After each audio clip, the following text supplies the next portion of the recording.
اچھا، جیسے ڈاکٹر صاحب آپ نے کہا کہ پاپولیشن کے دو وہ ہوتے ہیں، بالکل آپ نے صحیح کہا کہ ایک دفعہ ایک طرف پاپولیشن بعض اوقات آپ کے لیے ایک بار بن جاتی ہے، اور دوسری طرف پاپولیشن جو ایک ایسڈ بھی ہوتی ہے۔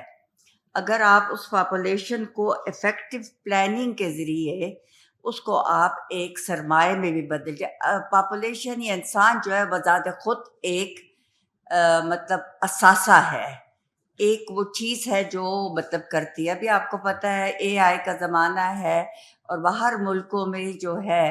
تو بہت ساری جابس اور چیزیں ختم ہو گئی تھیں، اور بہت سی کمپنی سے یہ سوچ آئی ہے، ابھی مجھے ایک تازہ وہاں سے آئی ہے چیز، انہوں نے بہت سی جابس ختم کر دی کہ ہمیں ضرورت نہیں ہے، یہ اے آئی کر لے گا۔ لیکن وہ کہہ رہے ہیں کہ اب وہ اے آئی کا جو ببل تھا وہ بسٹ ہو گیا ہے، اور وہ تمام جابس جو ان کا خیال تھا کہ اے آئی ان کے لیے کرے گا، اس کے لیے اب وہ دوبارہ ریکروٹمنٹ کر رہے ہیں، ہیومن ریکروٹمنٹ۔ اور مجھے بڑی خوشی ہے کہ انسان جو ہے پھر جیت گیا ہے، کہ اب اس کو دوبارہ جاب مل رہی ہے، کیونکہ بہرحال انسان تو اشرف المخلوقات ہے، اللہ کی تخلیق ہے، جبکہ اے آئی جو ہے وہ انسان کی تخلیق ہے۔ ٹھیک ہے، اب اس پہ بات کرتے ہیں کہ مسائل اور وسائل۔ اچھا، اب اس پہ مختلف اس سے ہو سکتی ہے، مذہبی اس سے بھی ہو سکتی ہے، اور عالمی نقطہ نظر سے کہ بڑھتی آبادی سے کیا بنتا ہے، اور مذہب سے، لیکن اس پہ ہم بات نہیں کریں گے، کیونکہ انہوں نے جو کہا ہے انہوں نے اپنے مطلب پاکستان کے حوالے سے صرف بات کی ہے،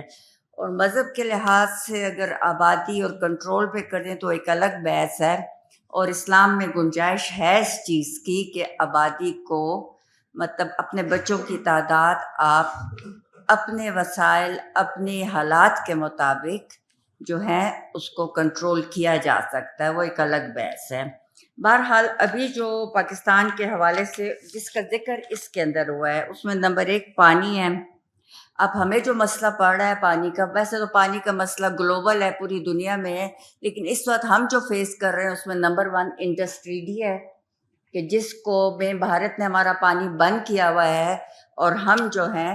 چپ کر کے بیٹھے ہوئے ہیں، دیکھ رہے ہیں، ظاہر ہے اس سے ہمارا پانی کم ہو گیا ہے، ہماری فصلوں کو نقصان ہو رہا ہے، اور یہ بڑھتا چلا جائے گا۔ ٹھیک ہے، دوسرا یہ ہے کہ ہم نے اتنے عرصے میں جو ڈیم بنانے چاہیے تھے، جو ہمیں پانی کو، ریسورسز کو اپنی مطلب جمع کرنا چاہیے تھا، وہ بھی نہیں کیا، ہماری غلط جو پالیسیز ہیں، دوسرا نتیجہ اس کا ہے۔ تیسرا یہ ہے کہ اب بہت سی ایسی ٹیکنیکس آئی ہیں جس سے آپ پانی کو کنزرو یعنی سنبھال کے خرچ کر سکتے ہو۔ ہمارے ہاں جو ہے تو پہلے، اب تو نہیں، جب میں اسکول میں تھی تو اس وقت یہ ہوتا تھا جگہ جگہ شہر میں کمیٹی کے نلکے لگے ہوتے تھے، ایسے خلاصہ بنا ہوتا تھا، اور مجھے نہیں یاد کہ ان میں سے کوئی نلکا کبھی بند ہوا ہو۔ جب بھی آپ گزریں، جس دن بھی گزریں، صبح دوپہر شام، وہ نلکا ٹوٹا ہوتا تھا، کھلا ہوتا تھا، اور پانی مسلسل بہہ رہا ہوتا تھا ان سے۔ شاید اس وقت لوگوں کے گھروں میں، ہر گھر میں نلکا نہیں تھا، تو کمیٹی نے باہر نلکے لگائے ہوتے تھے، وہ بہتا رہتا تھا، بہتا رہتا تھا۔ ماشکی، ہاں وہ تو ماشکی تو پہلے تھے نا، ہاں بھر کے لاتے تھے، لیکن بہرحال وہ ٹوٹا ہوتا تھا، بہتا رہتا تھا، اور ابھی بھی بہت سے گھروں میں اکثر پانی ضائع ہوتا ہے۔ ایک تو آپ نے اس پانی کو بچانا ہے، اور خیر کچھ ٹیکنیک جس کا میں آپ کو ابھی کہوں گی وہ تو خیر بہت پرانی ہو گئی ہے، اور وہ یہ ہے کہ آپ پورے کھیت کو یا پورے باغ کو پانی نہیں دیتے، آپ ایسا انتظام کرتے ہیں کہ ہر درخت کی جڑ کے پاس ایک پانی کا مطلب وہ ہوتا ہے، لگا ہوتا ہے پائپس کے ذریعے، اور صرف آپ اس جڑ میں پانی دیتے ہیں، پھر اگلے درخت کی جڑ میں، پھر اگلے، تو پانی کم خرچ ہوتا ہے۔ پھر ایگریکلچر میں ایسی بھی وہ آ رہی ہیں کہ جس میں آپ چاول یا ایسی کوئی فصل ہوتی ہے جس میں پانی آپ زیادہ دینا ہوتا ہے، کھڑا رہے، تو ویسے بھی لوگ ہیں جو اس کھڑے پانی میں پھر مچھلیاں پال لیتے ہیں، تو وہ مچھلیاں بھی اس سے حاصل کر لیتے ہیں۔ مطلب یہ طریقہ ہے نا کہ آپ اپنے وسائل کیسے استعمال کر سکتے ہیں۔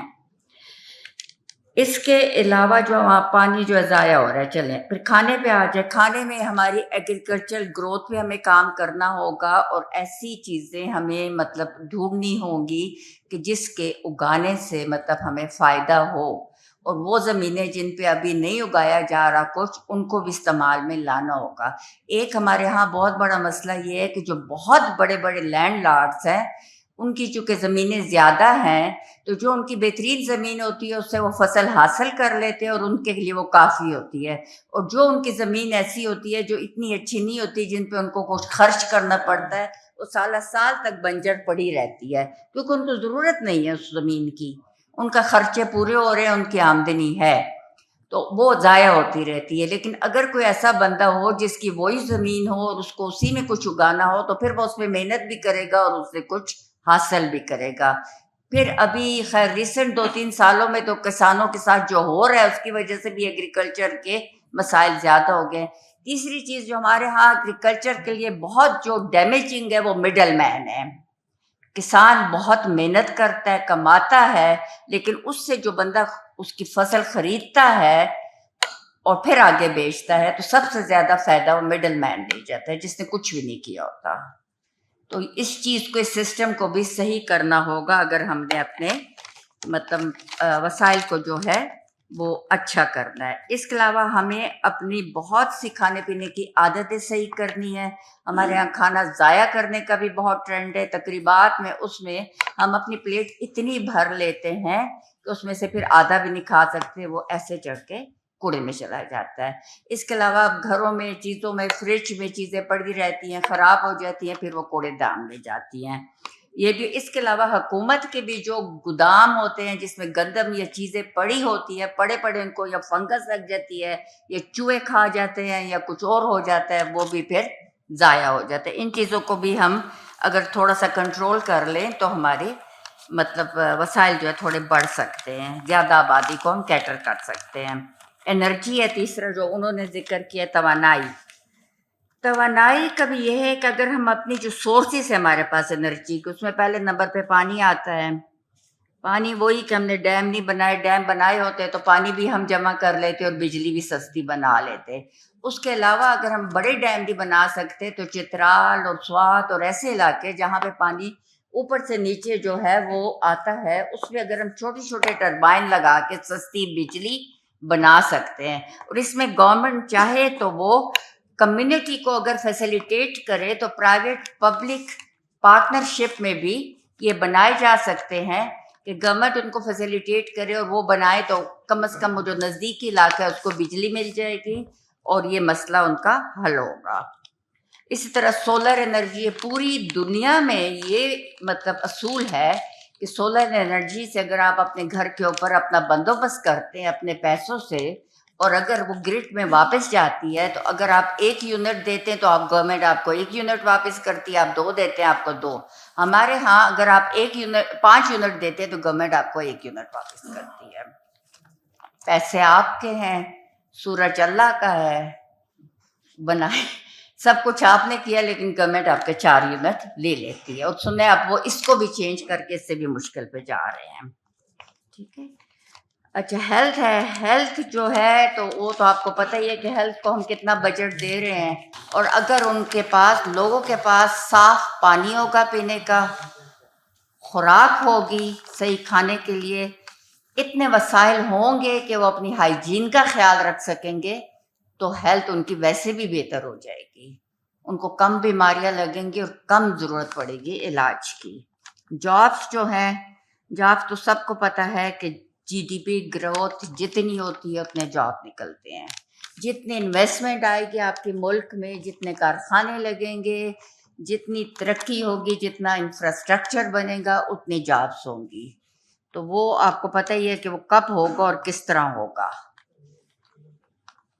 اور کس کے ہاتھ میں ہے کہ وہ ان چیزوں کو فیسیلیٹیٹ کرے کہ یہ ہونے لگے، تو پھر جابس بھی نکل آئے گی۔ ایک اور مسئلہ جو ہمارے پاس جابس کے ساتھ آ رہا ہے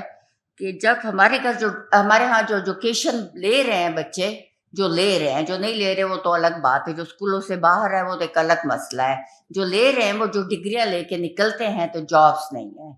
کیونکہ ان کے پاس ڈگریز ہیں، اسکل نہیں ہے۔